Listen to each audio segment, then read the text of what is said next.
ایک پیر صاحب تھے, لوگوں کو تعویذ دیا کرتے تھے. ایسے پیر اکثر جاہل ہی ہوتے ہیں, اکثر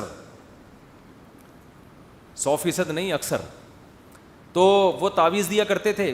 اچھا یہ بات سمجھ لیں, یہ جو روحانی ٹوپی ڈرامے میں بیان کرتا رہتا ہوں, ہمارے بعض بزرگ ایسے گزرے واقعی وہ بزرگ تھے اور وہ تعویذ دیتے بھی تھے اور تعویذ کا فوراً اثر ہوتا بھی تھا. اس پر میں یہ بتاتا ہوں لوگوں کو کہ یہ کوئی علم نہیں ہے کہ انہوں نے کوئی علم کیا ہوا تھا جس کی وجہ سے تعویذ کا اثر. اکثر لوگ مجھے مثال دیتے تھے کہ حضرت مولانا روحانی بازی رحمۃ اللہ علیہ لاہور کے بہت بڑے بزرگ گزرے ہیں, ان کے انتقال کے بعد ان کی قبر سے خوشبو آتی رہی ہے, بہت بڑے بزرگ گزرے ہیں اور میرے شیخ کے استاذ بھی تھے وہ. تو وہ تو تعویذ دیتے تھے اور میں نے اپنے شیخ سے خود سنا کہ جب بھی تعویذ دیا فوراً اثر ہوا ہے اس کا. یعنی ایک ابھی حقیقت کیا ہے اس کی میں وہ آگے بتاتا ہوں. حالانکہ جو میرے شیخ ہیں نا وہ بھی تعویذ گنڈوں کو, یعنی وہ ان چیزوں سے لوگوں کو ہٹاتے تھے, جیسے میں ہٹاتا ہوں وہ بھی ہٹاتے تھے, اور یہ عاملوں کی کو بہت مخالفت کرتے تھے. تو جو ابھی ہیں جو ان کے شاگرد ہیں ان سے میں نے خود سنا کہ بھائی وہ جب بھی کسی کو تعویذ دیا اثر ہوا ہے. انہوں نے کہا کہ میں نے اپنی آنکھوں سے دیکھا کہ ایک شخص قتل کیا ہوا تھا, اس کا کیس عدالت میں چل رہا تھا, تو مقتول کے جو وارثین ہیں نا وہ اس کو معاف نہیں کر رہے تھے. وہ کہہ رہے تھے نہیں ہم اس کو لٹکائیں گے, پھانسی ہوگی اس کو. قاتل کی خواہش تھی کہ مجھے معاف کر دیا جائے, پیسے لے کے چھوڑ دیا جائے. تو وہ حضرت مولانا موسیٰ روحانی بازی کے پاس آیا قاتل کہ آپ مجھے کوئی ایسا تعویذ دے دیں کہ مقتول کے وارثوں کے دل میں کچھ رحم پیدا ہو جائے, مجھ سے دیت لے کے مجھے چھوڑ دیں. تو میں نے اپنے شیخ سے یہ واقعہ براہ راست سنا ہے. فرمایا کہ حضرت مولانا موسیٰ روحانی بازی رحمۃ اللہ علیہ نے کیا کیا, اس کو کچھ تعویذ لکھ کے دے دیا. اچھا وہ تعویذ کے پیسے بھی لیتے تھے اور پیسے بھی تگڑے ٹھیک ہے نا, یہ میں آگے بتاؤں گا یہ حقیقت کیا تھی اس کی. تو اس نے 25,000 روپے دے دی. اس وقت 25,000 کی بھی بڑی ویلیو تھی. تو حضرت نے کیا کیا کہ وہ 25,000 لے کے اس کے منہ پہ مارے. یعنی کہ یہ صرف اتنے, مطلب یہ تھا کہ صرف اتنے سے پیسے, میں تمہیں تعویذ لکھ کے دے رہا ہوں کہ وارثوں کا دل تمہارے لیے کیا ہو جائے, نرم. 25,000 روپے اٹھا کے نا اس کے منہ پہ مارے. تو پھر وہ 50,000 روپے لے کر آیا, 50,000 ان کو گفٹ دیے اس کو. اب جو یہ منظر دیکھ رہا ہوگا نا, جو ان کے حقیقی حالات نہیں جانتا, وہ بدگمان ہوگا کہ یار یہ تو کتنے لالچی اور لکھ کے بھی دے رہے ہیں. تو ہمارے جو شاگرد ہیں نا انہوں نے بتایا کہ جیسے ہی وہ لے کے گھر گیا اور اس نے استعمال کیا ہے, تھوڑی دیر میں وہ مقتول کے وارثین پہنچ گئے اور کہنے لگے ہم صلح پہ بولو آمادہ ہیں. اب اس قسم کے جو بعض بزرگوں کے واقعات ہیں نا, اس کی سند تو بڑی متصل ہے, کیونکہ میں نے اپنے استاد سے, شیخ سے, جن پر مجھے بہت زیادہ اعتماد ہے, اور وہ تعویذ گنڈوں میں پڑھتے بھی نہیں ہیں نہ پڑھنے دیتے ہیں, اس کی سند تو اتنی متصل سلسلۃ الذہب, ٹھیک ہے نا, کہ انہوں نے اپنی آنکھوں سے دیکھا یہ واقعہ. تو عامل لوگ نا اس طرح کے واقعات بیان کر کے کہتے ہیں کہ دیکھو مفتی طارق مسعود بولتا ہے کہ یہ کوئی علم نہیں ہے اور یہ تعویذوں سے کچھ نہیں ہوتا اور یہ نہیں ہو اور یہ ہم لوگ بیوقوف ہیں. تو اس کا مطلب یہ بزرگ بھی معاذ اللہ کیا تھے, معاذ اللہ یہ بھی فراڈی تھے. حالانکہ ان کے تو اتنے واقعات ہیں, ایک تھوڑی ہے, درجنوں واقعات ہیں ان کے تو. اور ان کی مرنے کے بعد کرامت بھی, قبر میں سے خوشبو آئی ہے ان کے. تو یہ علم ہے بھائی, علم. یہ کیا ہے, علم. انہوں نے علم کیا ہوا تھا. کیا وجہ ہے کہ یہ فلاں لکھ کے نہیں دیتا, لکھ کے دیتا ہے تو کچھ نہیں ہوتا, وہ اس کا مطلب یہ ہر آدمی کے لکھنے سے نہیں ہوتا. کچھ لوگوں نے یہ علم کیا ہوا ہے, ان کا علم کیا ہوا تھا, انہوں نے کوئی علم شلم نہیں تھا. میں نے پہلے بھی یہ بیان میں کہا تھا کہ حضرت یہ جو ہے نا یہ کوئی علم ہے ہی نہیں, یہ ایسا ہی ہے, کوئی نہ اس کا کوئی نصاب ہے.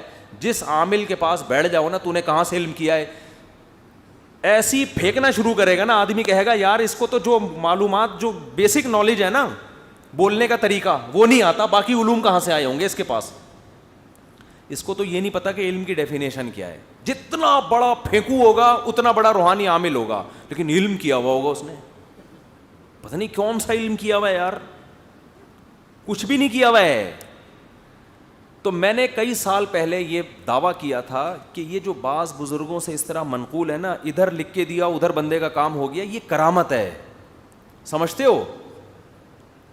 دیکھو کرامت, پیغمبروں کے ہاتھ پہ کیا ظاہر ہوتے ہیں, معجزے. حضرت عیسیٰ علیہ السلام مردے کو کہتے تھے کھڑا ہو جا اللہ کے حکم سے، مردہ اٹھ کے کھڑا. یہ عیسیٰ زندہ نہیں کر رہے، یہ کون کر رہا ہے؟ اللہ. لیکن کروا کس کے ہاتھ پہ رہا ہے؟ عیسیٰ ابن مریم کے ہاتھ. کیوں؟ لوگوں کو یقین آ جائے کہ یہ کیا ہے؟ پیغمبر. تو ایسے ہی بعض خلاف عقل کام ہوتے ہیں اہل اللہ کے ہاتھ پہ، تاکہ لوگوں کو ان کی ولایت پہ یقین آ جائے. اس کو کہتے ہیں کرامت. کرامت کہتے ہیں کسی کو عزت دینا، پروٹوکول دینا. یہ بھی بہت ہیں حدیث میں، تاریخی واقعات بھی ہیں، خود قرآن میں کرامتیں ذکر ہیں. حضرت مریم پیغمبر تو نہیں تھیں، لیکن بغیر شوہر کے بیٹا پیدا ہو گیا. یہ کرامت تھی کہ نہیں تھی؟ بولنے پر گورنمنٹ نے پابندی لگائی ہے تو کوئی مسئلہ نہیں ہے، دیکھو تو زور سے بول لو. حضرت مریم کے شوہر کے بغیر بیٹا پیدا ہو گیا، شادی کے بغیر. حقیقت میں دیکھا جائے، یعنی عام حالات میں جب ہم دیکھتے ہیں تو یہ تو زنا کی تہمت لگنی چاہیے نا، معاذ اللہ، نقل کفر. تبھی تو یہودی آج تک حضرت مریم کو کیا کہتے ہیں؟ زانیہ. قرآن کہتا ہے نہیں، یہ اس لیے ہوا ہے کہ بہت پرہیزگار تھیں، تقوی کے ایسے معیار پر تھیں کہ اس معیار پر پہنچنے کے بعد خلاف عقل کام ہوتے ہیں. اللہ کام اللہ کر رہا ہوتا ہے، اس میں حضرت مریم کے ارادے کا دخل نہیں ہے. یہ کام کرنے والا کون ہے؟ اللہ ہے. تو یہ کرامت ہے. یہ نہیں کہ حضرت مریم نے کوئی علم کیا ہوا تھا کہ بغیر شوہر کے بھی معاذ اللہ بچہ پیدا ہو سکتا ہے. کوئی علم نہیں تھا بھائی، نہ ان کو تو پتہ بھی نہیں تھا. جب ان کے حمل ٹھہرے وہ تو پریشان ہو گئیں. تو یہ کام کس نے کیا ہے؟ اللہ نے. تو یہ قرآن سے ثابت ہے. سلیمان علیہ السلام کا تخت، سلیمان علیہ السلام محفل میں بیٹھے ہیں اور کہہ رہے ہیں کہ بھائی ایکم یاتینی بعرشھا قبل ان یاتونی مسلمین، کہ ملکہ سبا کے یہاں پہنچنے سے پہلے پہلے اس کا تخت کون اٹھا کے لائے گا؟ جن نے کہا میں لے آؤں گا آپ کی مجلس برخاست ہونے سے پہلے، حالانکہ کتنے کلومیٹر دور اور اتنا بڑا تخت. تو قرآن کہتا ہے قال الذی عندہ علم من الکتاب، جن کے پاس کتاب یعنی زبور کا علم تھا. الکتاب سے تو وہی مراد ہے نا، آسمانی کتاب. ایک بڑے بزرگ تھے، انہوں نے کہا میں آپ کی پلک جھپکنے سے پہلے اس تخت کو حاضر کر دوں گا. یہ کہا اور پلک اور تخت حاضر. اس سے ہمیں پتہ، یہ عقل میں آتا ہے؟ بولو. اب جو شرکیہ ذہن کے لوگ ہیں وہ کہیں گے ان بزرگ کو اللہ نے اختیارات دیے ہوئے تھے کہ جب چاہے تخت اٹھا کے لائیں. تو جب ان بزرگ کو دیے ہوئے ہیں تو ہمارے والے بزرگ کو اولاد دینے کا اختیار دیا ہوا ہے. یہ شرکیہ ذہن والا کہے گا. آئی بات سمجھ میں؟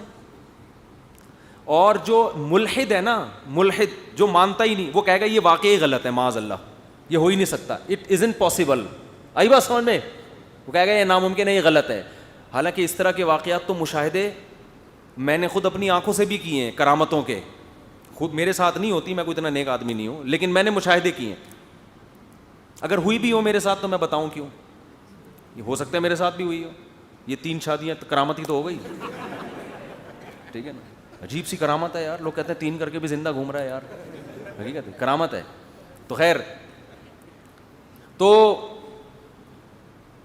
کیا ہے کہ یہ جو ملحد ہوگا نا، جو خدا کے وجود ہی کا قائل نہیں ہے، خدا کی طاقت کا قدرت، یا جس کو توحید کا ہیضہ ہو گیا ہو. ایک حقیقی توحید ہوتی ہے، ایک ہوتی ہے ایسی توحید بیان کرنا جو قرآن و سنت والی نہیں ہے، آپ کی اپنی ایجاد کردہ ہے، تاکہ لوگ آپ کو موحد بولے، واہ بھائی واہ یہ سب کچھ یہ خدا کو مانتا ہے، بس خدا کو. تو بھائی جو خدا کو مانتا ہے وہ خدا کی قدرت کو بھی مانتا ہے. جو کرامتوں کا انکار کرتے ہیں نا آج لوگ، ان کو توحید پرست سمجھتے ہیں کہ یار یہ ہے موحد، یہ مانتے ہی نہیں کہ کسی بزرگ سے ایسا ہو سکتا ہے. او بھائی یہ موحد نہیں ہے. موحد وہ ہے جو یہ مانتا ہے کہ خدا کسی سے بھی، مردے کے ہاتھ پہ بھی کر سکتا ہے، قبر کے ذریعے بھی کر سکتا ہے، خدا کسی بزرگ کے ہاتھ پہ بھی کر سکتا ہے. جب خدا کر رہا ہے تو اس کو کیا اس سے غرض ہے کہ یہ مردہ ہے کہ یہ زندہ ہے، تو یہ انسان ہے یا یہ حیوان ہے یا یہ فرشتہ ہے، یہ کیا ہے؟ کر کون رہا ہے؟ خدا. تو اس میں اس بزرگ کا اپنا ارادے کا دخل نہیں ہوتا. کرنے والا کون ہوتا ہے؟ اللہ کر رہا ہوتا ہے. جیسے حضرت مریم کو بغیر شوہر کے بیٹا پیدا ہو گیا ان کے. اب حضرت مریم تو کہہ رہی ہیں اللہ کی طرف سے ہوا ہے. یہودی کیا کہہ رہے ہیں؟ نا نا نا نا یہ نہیں ہو سکتا بھائی، معاذ اللہ تم نے کیا کیا ہے؟ زنا. دوسری کرامت کیا ہوئی؟ بچہ ماں کی گود میں بول رہا ہے کہ میں اللہ کا بندہ ہوں. تو سلیمان علیہ السلام کے وہ جو محل میں ان بزرگ نے کہا کہ میں پلک جھپکنے سے پہلے لے آؤں گا، فوراً حاضر. توحید پرس یہ لفظ سن کے فوراً کیا کہتا ہے؟ سبحان اللہ. یہ کس کی قدرت ہے؟ اللہ کی. لیکن جس کو توحید کا لیبل لگا کے نا امت کو شرک کے فتوے جس نے لگانے ہوں وہ سبحان اللہ نہیں کہے گا. آج فضائل اعمال میں کرامتیں لکھی ہوئی ہیں نا, تو جب توحید والی ذہنیت سے آپ وہ کرامتیں سنو گے آپ بولو گے سبحان اللہ یار, اللہ کیا کیا کر رہا ہے اپنے بندوں کے ہاتھ پہ. لیکن اگر آپ نے شرک کی اینک لگائی ہوئی, آپ کو ہر چیز سے شرک کی بو آتی ہے اور آپ ہر چیز میں غلط تعویل ہی کرتے ہو, تو آپ کہتے ہو یہ فضائل اعمال شرک سے بھری ہوئی ہے. حالانکہ فضائل اعمال کی کرامتیں توحید سے بھری ہوئی ہیں. نہیں آ رہی بات سمجھ میں؟ توحید پرست آدمی ایسے واقعے کی تصدیق کر دے گا بشرطے کہ مستند ذرائع سے ہو. ایسا نہیں کہ کوئی بھی اٹھ کے بیٹری چارج کر رہا ہو بیٹھ کے, کچھ بھی پھینک رہا ہو بیٹھ کے. آپ کو جیسے بہت سے جھوٹے قصے مشہور ہیں.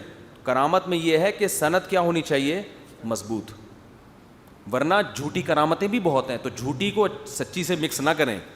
ورنہ آج ہر بدعتی کے ہاتھ میں کچھ نہ کچھ ہو رہا ہوتا ہے. وہ حضرت جی نے یوں ٹنڈ پہ ہاتھ رکھا بال نکلا ہے. وہ ٹنڈ پہ ہاتھ رکھ کے بال نہیں نکلے ہوتے, وہ تو تیل ایسا لگا لیا ہوتا ہے اس نے, یا کوئی کچھ کھا لیا ہوتا ہے. تو جھوٹ بھی اس میں بہت ہے. زیادہ تر تو جھوٹے قصے ہی ہیں. لیکن ان جھوٹے قصوں کی نفی میں بعض لوگ جو قرآن و سنت کو نہیں جانتے, لیبل لگاتے ہیں قرآن و سنت کا, وہ ان جھوٹے قصوں کے ضمن میں سچے قصوں کا بھی صرف اس بیس پہ انکار کرتے ہیں کہ یہ ممکن نہیں ہے. اور بعض اس بیس پہ انکار کرتے ہیں کہ اگر یہ تمہارے کسی بزرگ سے ہو سکتا ہے تو صحابہ سے کیوں نہیں ہوا. تو میں ان سے سوال کرتا ہوں کہ سلیمان علیہ السلام کا تخت ان کا ایک امتی اٹھا کے لا رہا ہے, سلیمان علیہ السلام کیوں نہیں لے کر آ گئے؟ خود لا سکتے تو بولتے کہ کون لے کر آئے گا. تو کرامت کا صادر ہونا اس کی علامت نہیں ہے کہ جس سے کرامت صادر ہو رہی ہے وہ کم درجے کا ہے, جس سے صادر ہو رہی ہے اس کا مقام زیادہ, جس سے کرامت صادر نہیں ہو رہی اس کا مقام کم. عین ممکن ہے کم درجے کے ولی پہ ہاتھ پہ کرامتیں ہوں, جو زیادہ اچھا ولی ہے اس کے ہاتھ پہ کرامتیں نہ ہو. تو یہ اس کی علامت نہیں ہے کہ جس شہید کے خون سے خوشبو آ رہی ہے وہ زیادہ اعلی درجے کا شہید تھا. بھئی یہ اللہ کی مرضی جس کے ہاتھ پہ ظاہر کر دے, یہ اللہ کی مرضی. تو اس میں ہمیں گہرائی میں جانے کی, باریکی میں جانے کی ضرورت نہیں ہے. ہاں جب کسی شہید کے خون سے آ رہی ہے ہم سبحان اللہ کہیں گے کہ یہ کس کی قدرت ہے؟ اللہ کی. یہ شہید کی تھوڑی قدرت ہے, اللہ کی قدرت ہے. تبھی جیسے ہی سلیمان علیہ السلام کے دربار میں موجود آدمی جو بزرگ جو تھے وہ جیسے ہی تخت لے کر آئے ہیں, دیکھو انہوں نے کیا کہا تھا کہ میں پلک جھپکنے سے پہلے تخت اٹھا کے لے آؤں, یہ کہا اور آ گیا. تو سلیمان علیہ السلام کو چاہیے تھا اٹھ کے گلے ملتے ان بزرگ سے, زندہ باد یار, تو ہے بندہ ہے بھائی, تیرا مجھ پر احسان ہے. لیکن سلیمان علیہ السلام نے کیا فرمایا؟ فلما رآہ مستقرا عندہ, جیسے ہی ابھی پلک جھپکی نہیں ہے دیکھا, اس بندے نے کہا اور آ گیا. قال ھذا من فضل ربی, یہ میرے رب کا فضل ہے. کیا مطلب؟ یہ بھائی تیرا کمال نہیں ہے, کرنے والا کون ہے؟ اللہ کر رہا ہے. لیکن اللہ اگر تیرے ہاتھ پہ کر رہا ہے اس کے ہاتھ پہ نہیں کر رہا تو یہ تیری فضیلت کی بہرحال دلیل ہے. بہت مشکل ہے بات سمجھانا, نہیں سمجھانا بھی بہت مشکل ہے. میں یہ چھوڑ رہا تھا یہ جملہ اس لیے میں نے درمیان میں لا کے جب نہیں لگایا تو غلط جگہ نہیں لگ گیا. وہ بہت مشکل ہے بات سمجھانا. تو یہ اس کی علامت تو ہے نا کہ باقیوں پہ جن سے جو کام نہیں ہو رہا ون سے ہو گیا. وہی کہتے ہیں نا جن سے, بچے ایسی زبان بول رہے ہوتے ہیں, ونوں نے بولا ہے کہتے ہیں نا, جن نے تو نہیں بولا. ایک صاحب مجھے کہنے لگے جب آپ وہاں جائیں گے وب میں بھی آؤں گا. میں نے کہا یہ وب کیا ہے بھائی؟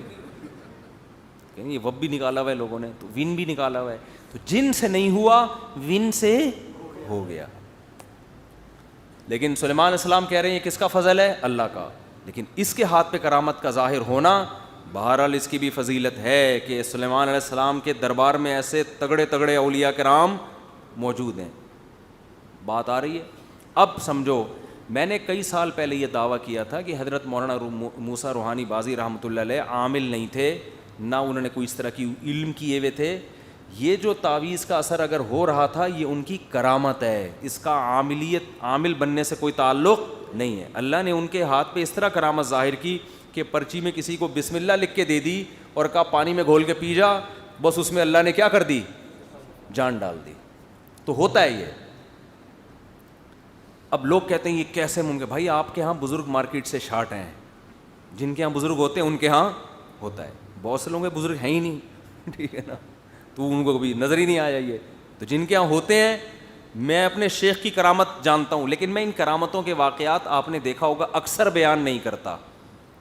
وجہ اس کی ہے کہ کرامت شریعت نہیں ہے, اور ان کرامتوں کو زیادہ بیان کرنے سے لوگوں کے گمراہ ہونے کا بھی خطرہ ہوتا ہے, کیونکہ بعض دفعہ شیطانی تصرفات ہوتے ہیں, لوگ اس کو کیا سمجھ رہے ہوتے ہیں, کرامت. وہ ہے نا, وہ لوہا نکال رہا ہے, اندر سے کیلے نکال رہا ہے, پتہ نہیں کیا کیا کر رہا ہے, یہ شیطانی تصرفات ہیں. اس لیے کہ کرامت کے لیے سب سے پہلے ضروری ہے انسان شریعت کو فالو کرتا ہو. جو شریعت ہی کو فالو نہیں کر رہا, اس کے ہاتھ پہ کرامتیں تھوڑی ہوں گی, اس کے ساتھ تو شیاطین ہوتے ہیں, وہ کچھ شعبدے دکھا رہے ہوتے ہیں بیٹھ کے. تو اس لیے ہم زیادہ ان واقعات کو, میرے اپنے شیخ کی کچھ کرامتیں تھیں, ہم ان کو زیادہ بیان نہیں کرتے, اس لیے کہ اصل کیا ہے بھائی, شریعت ہے. قرآن و سنت پہ جو چل رہا ہے, ایک بھی کرامت ظاہر نہ ہو وہ ٹھیک ہے, اور جو قرآن و سنت پہ نہیں چل رہا وہ مردوں کو بھی زندہ کر کے دکھا دے, ہم اس سے متاثر ہونے والے بالکل بھی نہیں. وہ ہوتا ہے نا زندہ, ہمیں کیا پتہ نہیں شعبدے ہوں گے, کچھ ہو سکتا ہے وہ مرا ہی نہ ہو, کم وقت ویسے ہی لیٹا ہوا ہو, پھر اس نے زندہ کر دیا, وہ کھڑا ہو گیا اور اٹھ کے باتیں کر رہے ہیں ہم سے, تو یا ہمیں خواب آ رہا ہو, یہ مسمرزم کر دیا ہو. بعض دفعہ دماغ پہ مسمرزم بھی ہو جاتا ہے, دماغ کیپچر کر لیتے ہیں, پھر جو سمجھاؤ گے آپ کی کھوپڑی شریف میں آ جائے گا. وہ کھوپڑی تو شریف ہے نا, اس کو تو بیچاری کو جو سمجھاؤ اس کے دماغ میں گھس جاتا ہے وہ. تو یہ کرامت کے قبیل سے ایسے واقعات ہوتے ہیں بہت. تو اچھا خیر, کچھ واقعات اور آ رہے تھے ذہن میں, لیکن چھوڑو ابھی.